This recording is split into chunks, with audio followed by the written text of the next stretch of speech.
आजादी का 75वां महोत्सव मनाने को लेकर भाजपा सरकार तैयारी कर रही है। लोगों से घर घर तिरंगा फहराने की अपील कर रही है। 13 अगस्त से 15 अगस्त तक सभी देशवासी अपने अपने घरों पर तिरंगा फहराएं, ये अनुरोध खुद देश के प्रधानमंत्री भी कर चुके हैं। आजादी के अमृत महोत्सव के तहत 13 से 15 अगस्त तक एक स्पेशल मूवमेंट हर घर तिरंगा का आयोजन किया जा रहा है। जहां एक ओर तैयारी है, वहीं दूसरी तरफ सियासत भी है। भाजपा ने जहां इस रास्ते देश प्रेम और राष्ट्रवाद के संदेश को मजबूत करने की कोशिश की, तो वहीं कांग्रेस की ओर से उसी राष्ट्रवाद से जुड़े और हमेशा कांग्रेस के निशाने पर रहने वाले आरएसएस को लेकर सवाल खड़े कर दिए गए।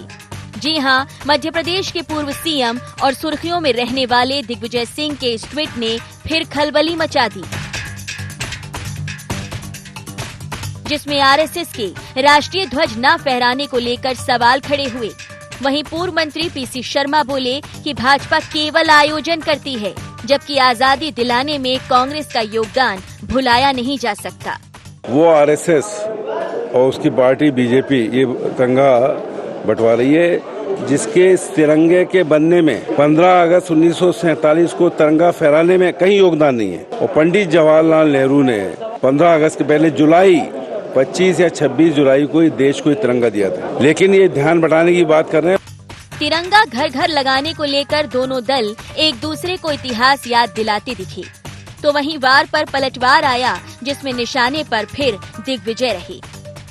तिरंगा के सम्मान में पूरे देश माननीय प्रधानमंत्री मोदी जी ने आह्वान किया है, और आप सब जानते हो जब मोदी जी आह्वान करते हैं तो राष्ट्र खड़ा हो जाता है। ये उन्होंने कहा है तो अब ये समझते हैं, और इनको पता नहीं, मैं आज तक नहीं समझ पाया राम राष्ट्र और राष्ट्र से क्या तकलीफ है। मैं तो इनसे आग्रह करूंगा कि राधोगढ़ के किले पर भी 15 अगस्त को तिरंगा फहराएं और पूरे राधोगढ़ के अंदर तिरंगा फहरवाना चाहिए।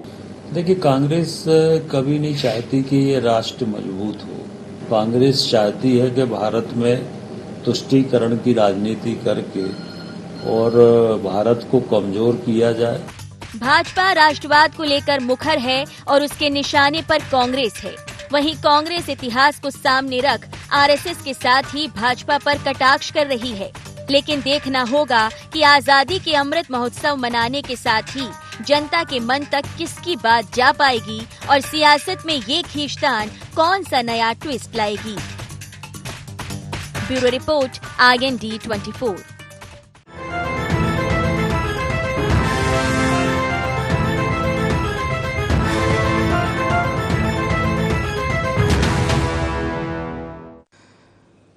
नमस्कार, IND एजेंडा तिरंगे पर तनातनी में आप सभी का बहुत स्वागत है। मैं हूं विवेक पांडे आपके साथ। तिरंगे पर आखिर तनातनी क्यों हो रही है ऐसे समय में, जब अब से 14 दिन बाद ही हम 15 अगस्त मनाएंगे, अपने आजादी का वो दिवस जैसे हर साल भारतीय मनाता आया है।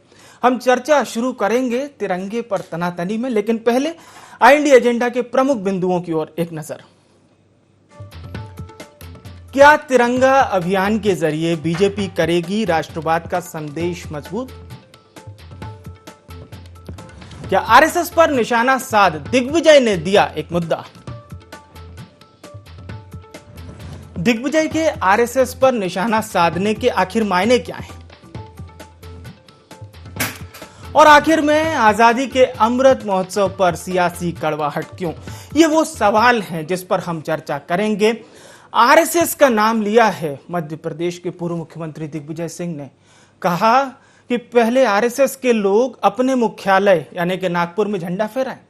इस पर गृह एवं जेल मंत्री डॉक्टर नरोत्तम मिश्रा ने कहा कि वो अपने राघवगढ़ वाले जो किले हैं वहां पर झंडा फहराएं। ये दिग्विजय सिंह के लिए कहा है, और सियासत भी बदस्तूर जारी है। चर्चा शुरू करते हैं। खास मेहमान हमारे साथ जुड़ चुके हैं। गोविंद मालू साहब हमारे साथ जुड़ चुके हैं, नेता हैं मध्य प्रदेश भारतीय जनता पार्टी के। अब्बास हफीज साहब भी हमारे साथ जुड़ चुके हैं, उपाध्यक्ष हैं आप मीडिया विभाग मध्य प्रदेश कांग्रेस के। और मध्य प्रदेश के वरिष्ठ पत्रकार संदीप पुराणिक साहब भी हमारे साथ जुड़ चुके हैं। गोविंद मालू जी, गृह एवं जेल मंत्री डॉक्टर नरोत्तम मिश्रा और मंत्री भूपेंद्र सिंह दिग्विजय सिंह पर निशाना साध रहे हैं।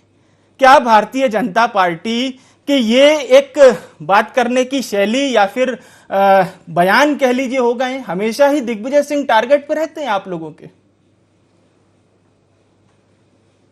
दिग्विजय हमारे टारगेट पे नहीं रहे, वो देशवासियों ने उनको टारगेट पे रखा जी, देश को भी टारगेट पे रखते हैं और कई मौकों पर वो देश की जगह प्रचार पाने के लिए कह ले या अपना पुराना कोई संस्कार है मुस्लिम लीग वाला उसको या देश के विभाजन को जो स्वीकार किया इनके आकाओं ने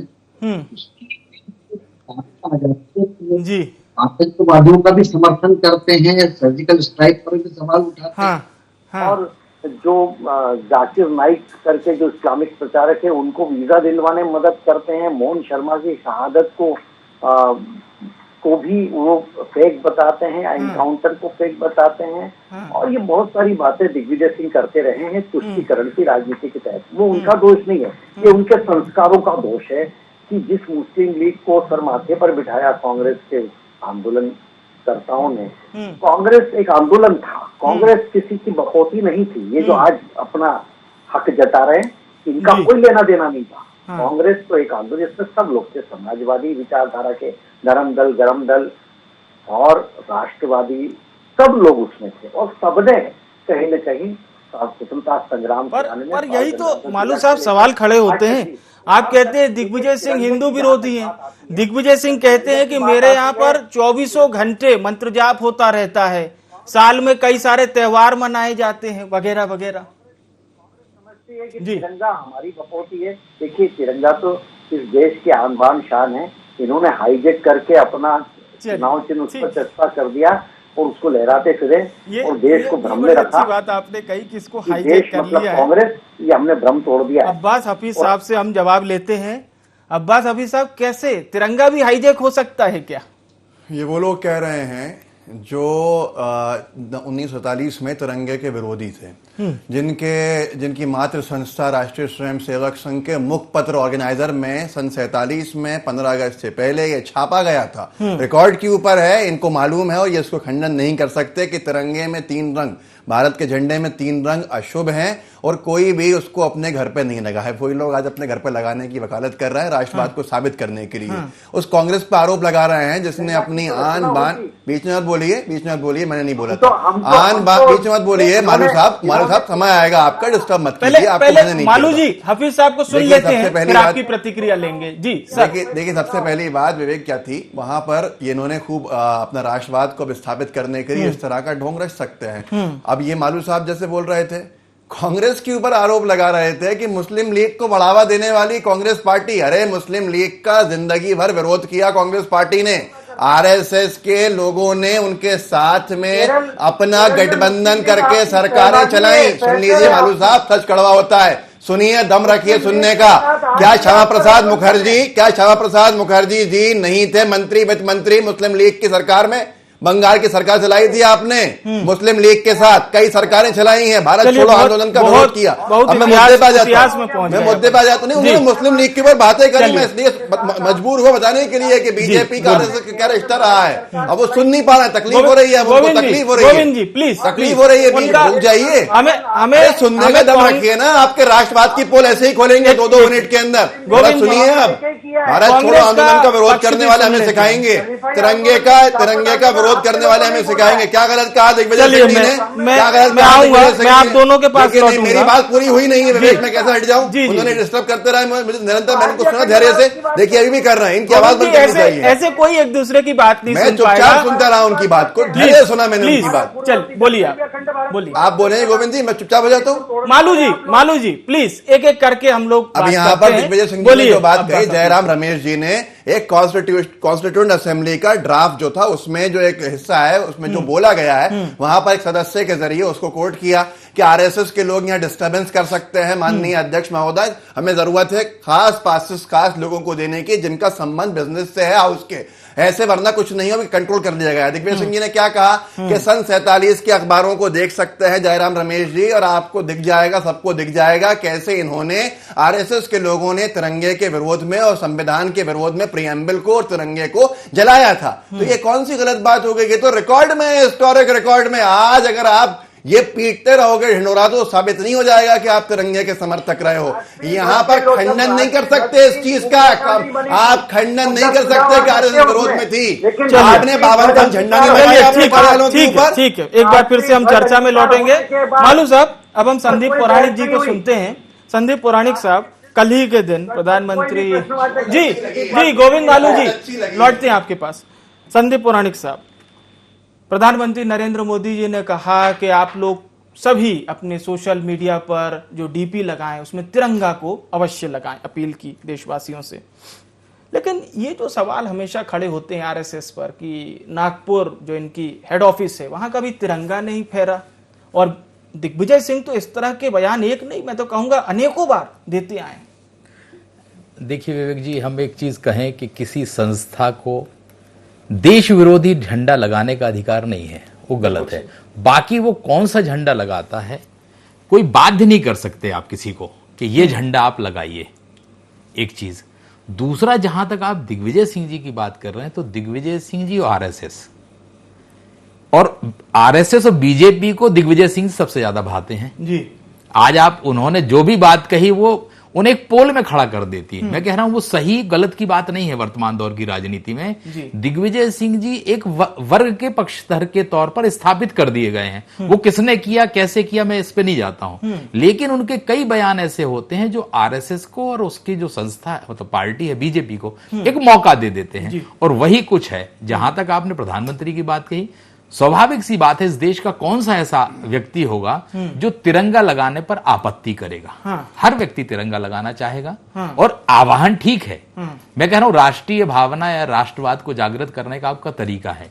लेकिन विवेक जी, हमारा एक और सवाल है, क्या सिर्फ तिरंगा लगाने से राष्ट्रीयता जागृत हो जाएगी? और हम क्या कर रहे हैं इसके लिए? हमारी शिक्षा पद्धति में जो हमारी परंपराएं थी, चाहे हम उसकी सफाई की बात कर लें, बागवानी जी कर लें बात, गोविंद मालू जी हम नहीं पढ़े होंगे ये विषय, ऐसा नहीं है, लेकिन वो सब चीजें गायब हो गई। तो क्या हम उन बच्चों की शिक्षा में वो चीज लाएंगे जिससे देश भावना जागृत हो, या सिर्फ तिरंगा लगा देंगे? तो मुझे तो ये लगता है कि ये तिरंगा की बात एक राजनीतिक भी हो सकती है, एक अच्छी पहल है, लेकिन इससे आगे जाने की जरूरत है, सिर्फ यहां ठहरने की नहीं है। ये सिर्फ राजनीतिक लाभ के लिए या कुछ समय के लिए पॉपुलैरिटी पाने के लिए नहीं होना चाहिए, ये निरंतरता इसमें जारी रहनी चाहिए। मैं तो देखा था कि रूस यूक्रेन युद्ध अभी भी चल रहा है, लेकिन एक समय जब हमारे भारत के बच्चे बड़े परेशान थे वहां पर, तो कई केंद्रीय मंत्री भी गए थे और केंद्रीय मंत्रियों ने भारत आके बाकायदा ये बात भी कही थी, कई केंद्रीय मंत्रियों ने, कुछ पूर्व केंद्रीय मंत्रियों ने, कि भारत का झंडा देख रसिया और यूक्रेन की सेना ने अपने लोगों को पीछे कर लिया कि पहले लोगों को जाने दीजिए। इस पर भी बहुत बखेड़ा खड़ा हुआ। गोविंद मालू साहब, आप अपनी बात कर सकते हैं सर। गोविंद मालू जी। संदीप जी ने बात सही कही। इस देश के इतिहास को जिस तरह से तोड़ मरोड़ कर काल पात्र में गाड़ा, किताबों को उलट पलट दिया, ये बताया पराजय का इतिहास कांग्रेस की सरकारों ने। अब हमने नई शिक्षा नीति में और लगातार हम उसमें फेरबदल कर रहे हैं कि लोगों को जय का इतिहास बताया जाए, स्वाभिमान का इतिहास बताया जाए, ऐसे क्रांतिकारियों का इतिहास बताया जाए जिन्होंने इस देश पर आतताई आक्रमणकारियों का डटकर मुकाबला किया। हम तो पराजित हुए थे, यही बताया गया। हम पर आक्रमण हुए थे, हमारे मंदिर तोड़े गए, और आज भी ऐसे औरंगजेब, शाहजहां और अकबर का बखान हमारे इस दौर की सरकारों ने किया, केवल वोट बैंक की राजनीति के लिए। देखिए, इस देश की जो संस्कृति और सभ्यता है, इस देश की सनातन संस्कृति सभ्यता है, वो धर्म से विमुख करते हैं कि कौन करता है? धर्मनिरपेक्ष जगह धर्मनिरपेक्ष करते हैं। ये षड्यंत्र अगर किसी ने किया तो कांग्रेस ने किया। धर्म के आधार पर राजनीति करती है। इतिहास को भी ठीक कर रहे हैं, हम सही इतिहास लोगों तक ले जाने की जो मैंने आरोप लगाए उसका खंडन करेंगे मालूम। केवल झंडा लगाने से नहीं होगा। आप फिर से अपने आरोप बता दीजिए। वो इतनी चर्चा चल रही थी, किसी की बात समझ में नहीं आई। मालू जी, मेरे कुछ आरोप थे। अब्बास अबीद जी आरोप लगा रहे हैं सर भारतीय जनता पार्टी। क्या आपके आइकन डॉक्टर श्यामा प्रसाद मुखर्जी उप मुख्यमंत्री नहीं थे बंगाल के मुस्लिम लीग की सरकार में? क्या नहीं थे? ये झूठ है? क्या ये झूठ है? आपके आरएसएस ने 52 साल तिरंगे को अपने कार्यालयों पे नहीं लगाया, क्या ये झूठ है? बिल्कुल गलत बात क्या है। ऑर्गेनाइजर के अंदर नहीं छापा गया सन 47 में आरएसएस की तरफ से कि तिरंगे को अशुभ बताया गया था? भगवा ध्वज तो त्याग का प्रतीक है। जवाब दे दीजिए। भगवा ध्वज त्याग का प्रतीक है। राष्ट्रीय स्वयंसेवक संघ वो किसी व्यक्ति को नहीं मानता, भगवा ध्वज को गुरु मानता है। तिरंगे से ऊपर। लेकिन मालू साहब, कांग्रेस हमेशा ये बात क्यों, प्रतीक है। सुनिए तो मालू साहब, कांग्रेस हमेशा ये बात क्यों कहती है कि आपकी पितृ संस्था मुख्यालय में कभी झंडा नहीं लगाती? दिग्विजय सिंह नहीं, बड़े बड़े नेता भी ये बात उनके कहते हैं। श्यामा प्रसाद मुखर्जी उप मुख्यमंत्री थे या नहीं थे बंगाल की मुस्लिम लीग की सरकार में? पूरा कश्मीर को लाल करने का जवाब इधर उधर इधर उधर इधर उधर मुद्दे पे जवाब ही नहीं दे पा रहे हैं। ठीक है, मैं फिर से संदीप जी के पास लौटते हैं, चर्चा और अपन आगे बढ़ाएंगे। संदीप पौराणिक साहब, जो बात आपने कही वो बिल्कुल सही है कि तिरंगा फहराना बड़ी अच्छी बात है, लेकिन उससे भी अच्छा होगा कि जो हम तमाम व्यवस्थाओं को लेकर चल रहे हैं उसको कितना सही तरीके से न केवल सरकार बल्कि सरकार से जुड़े हुए लोग भी ठीक करवा सके। बहरहाल झंडे पर ये जो सर राजनीति हो रही है, क्या ये बात इसी तरह से चलती रहेगी कि इसकी कॉलर मुझसे थोड़ी सी खराब है, मेरी कॉलर ज्यादा साफ है? राष्ट्रवाद को लेकर भी यही बातें होती है कमोबेश। देखिए विवेक जी, तिरंगे की बात को हम अलग कर दें तो राजनीतिक दलों में जी राजनीतिक लाभ लेने की होड़ है। कोई देश हित की बात करके कहता है, कोई देश को नुकसान पहुंचाने की बात करके कहता है, कोई किसी के यहाँ झंडा लगाने की बात करता है, कोई कहता है उन्होंने झंडा नहीं लगाया। सवाल ये है कि ये मुद्दे तो आएंगे जाएंगे, 15 अगस्त के करीब तो ये बातें होंगी बिल्कुल, लेकिन सत्ता पक्ष और विपक्ष, मुझे कई बार ये लगता है विवेक जी कि क्या हम लोग ईमानदार पहल कर रहे हैं? सत्ता पक्ष में आपको सत्ता दी है देश के लिए, विपक्ष को विपक्ष में खड़ा किया, तो दोनों मिलके कभी हमें ऐसा लगता नहीं है कि बैलगाड़ी बन के देश को बढ़ाने की कोशिश कर रहे हैं। दोनों के अपने अपने राजनीतिक एजेंडे हैं, वो उस दिशा में बढ़ते हैं, चाहे तिरंगे का मसला हो या दीगर हो। जैसे आरएसएस पे हमला है तो कांग्रेस के कई नेताओं के लिए बड़ा फायदेमंद है, वो चाहे उसकी पॉपुलरिटी पा लेते हैं, कुछ भी कह सकते हैं आप उसको, और बीजेपी को वो मौका मिल जाता है कि उस खास व्यक्ति को वो उस वर्ग के पाले में खड़ा कर देते हैं और राजनीति चलती है, जैसे वर्तमान में तिरंगे को लेकर चल पड़ी है। तो इस पे क्या एक ट्रेडमार्क भी सेट होता है क्या? जब राष्ट्रवाद की बात आएगी तो हम ही बोलेंगे। देखिए विवेक जी, धीरे धीरे धीरे क्या होता है कि जब आप कोई कदम बढ़ाते हैं, आज बीजेपी ने तिरंगे वाला मामला उठाया, कांग्रेस के कई लोगों ने विरोध कर दिया, तो धीरे धीरे क्या होता है कि जैसे कांग्रेस ने बीजेपी को, मैं कहूं कि राम की पार्टी बना दिया, कांग्रेस ने बीजेपी को क्योंकि मुद्दा किसने उठाया? बीजेपी ने राम मंदिर का, राम का विरोध में कांग्रेस के बहुत से नेता खड़े हो गए।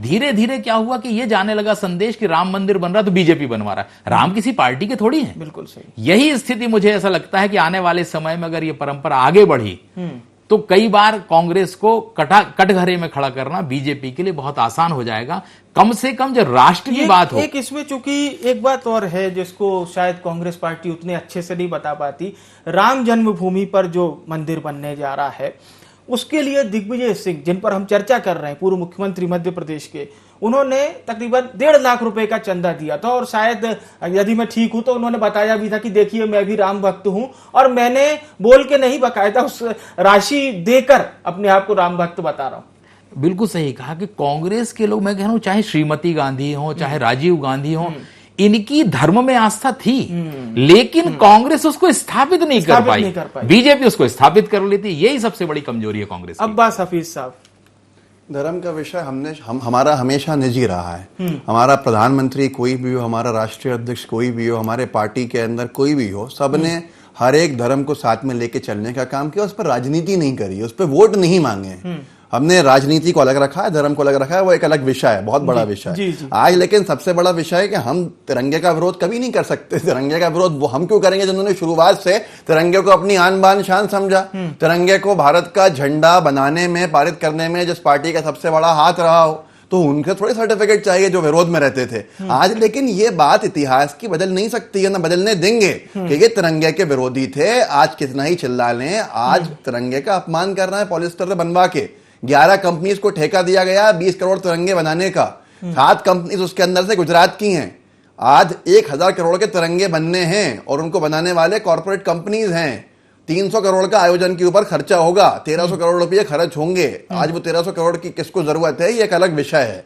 लेकिन सबसे बड़ी चीज ये है, ये पूरे भारत के आंकड़े बता रहे हैं आप? हाँ, पूरे भारत के 20 करोड़ तिरंगे झंडे बनने, 40 से 50 रुपए का खर्चा उसके ऊपर है जी। क्राउड फंडिंग गुजरात में, उत्तर प्रदेश में शुरू हो गई है, मध्य प्रदेश में हो सकता है कि शुरू कर दी जाए, जनता दे दे पैसा।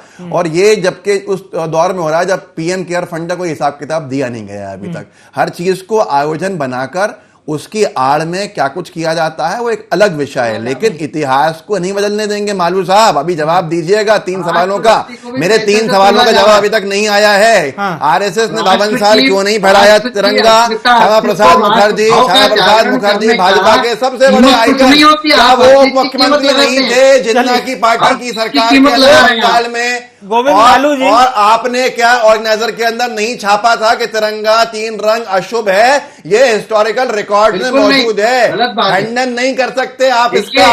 जब उस पर कई सारे सुझाव लिए गए, कई लोगों ने कई बातें कही, किसी ने मुख्यमंत्री बन गए थे मुस्लिम लीग की सरकार में, केसरिया रखने की बात की, लेकिन जब अंतिम रूप से निर्णय हो गया तब आपके सवालों का जवाब। और आज अगर नरेंद्र मोदी जी कर रहे हैं तो आपके पेट में क्यों दर्द हो रहा है? आप भी आइए साथ में। ढोंग जो है ना आपका, ये दोहरा चरित्र जो है ना वो जनता के सामने लाना पड़ता है मजबूरी के अंदर में। जिन्होंने 55 साल तिरंगे का अपमान किया हो, तिरंगे के ऊपर एक दूसरा झंडा को तरजीह दी हो, वो आज यहाँ पर राजनीति करें तिरंगे के नाम पर, तो ये अच्छी बात नहीं है।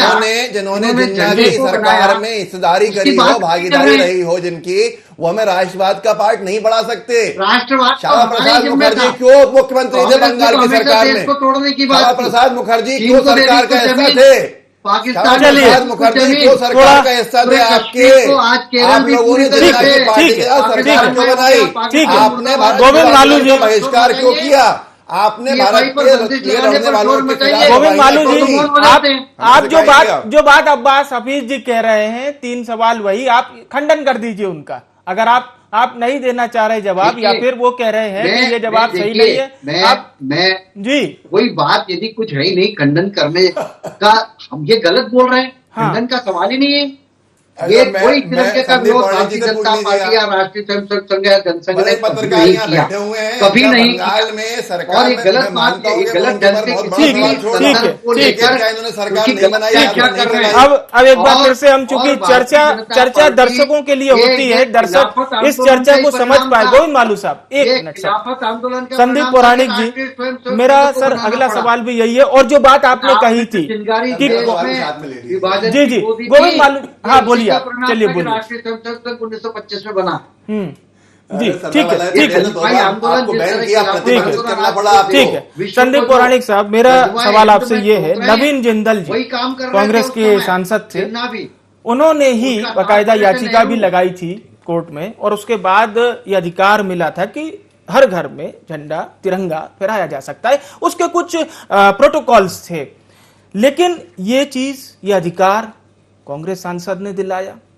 जो बात आप कह रहे थे कि कांग्रेस बड़े अच्छे निर्णय इस देश के लिए लाई, लेकिन उसके नेता उस तरह से जनता के बीच में क्या उस बात को नहीं ले जा पाते, या फिर वो नहीं सर, ये संदीप पौराणिक जी से सवाल है। संदीप पौराणिक, लेकिन कांग्रेस पार्टी कौन तिरंगे का विरोध कर रही है? संदीप पौराणिक जी। विवेक जी, आपने नवीन जिंदल की बात की, वाकई में तिरंगे को लेके अगर हम किसी की कहें व्यक्ति विशेष की लड़ाई जी, तो नवीन जिंदल से बड़ी लड़ाई शायद ही देश में तिरंगे के लिए किसी ने लड़ी हो। और वो उसका दिखा।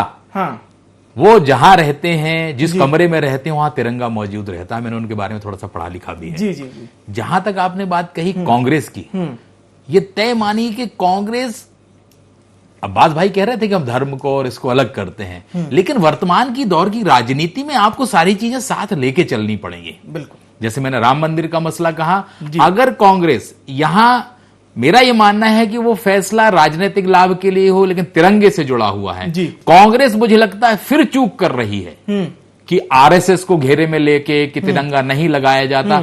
जनमानस के बीच आप ये संदेश स्थापित करने के लिए आपको बड़ा संघर्ष करना पड़ेगा। ये मौका ऐसा है कि आपको भी तिरंगे के साथ खड़े कि नजर आना चाहिए, तो जनता के बीच बेहतर संदेश जाएगा, नहीं तो कांग्रेस एक बार फिर चूक कर जाएगी। अब्बास हफीज जी, हम तिरंगे के साथ कभी ऐसा हुआ ही नहीं है कि नहीं खड़े हुए हों। हम तो पहले दिन से खड़े हैं साथ में तिरंगे के विरोध में जो खड़े थे, आज वो हमारे ऊपर सवाल अगर खड़े करेंगे बालू साहब जैसे लोग, तो ये बहुत बड़ा दुखद स्थिति है, दुखद हालात है।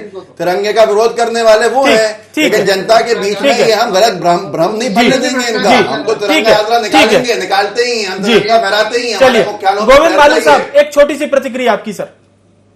देखिए, इस देश की अस्मिता, अस्तित्व, मुख्यमंत्री सर एक छोटी सी प्रतिक्रिया, बोलिए। प्रकटीकरण और उसका ज्वार पैदा करना कोई अपराध नहीं है, और इसके लिए लगातार कोशिश की जानी चाहिए। पहली बार चलिए ठीक है सर, समय समाप्ति हो चुकी है। बहुत बहुत धन्यवाद आप सभी मेहमानों का हमारे साथ चर्चा में शामिल होने के लिए। तो ये चर्चा चल रही थी, दिग्विजय सिंह एक ट्वीट करते हैं, उसके बाद भारतीय जनता पार्टी हमलावर हो जाती है, लेकिन कांग्रेस पार्टी का कहना है कि हम हमारा राष्ट्र प्रेम जिस तरह से दिखाना चाहिए वैसे ही दिखाते हैं। बात प्रदर्शन की है। भारतीय जनता पार्टी कहती है कि हम राष्ट्रवाद के हिमायती हैं, हम कभी देश विरोधी गतिविधियों में लिप्त नहीं रहते। आपके नेता ऐसे बयान क्यों देते हैं? इस तरह के बयान, इस तरह के वाद विवाद होते रहते हैं सियासत में, और सियासतदान जनता का फायदा लेने के लिए इसे उपयोग भी करते रहते हैं। लेकिन देखना होगा कि तिरंगे पर चल रही सियासत थमती कहां पर है। मुझे यानी विवेक को दीजिए इजाजत। नमस्कार।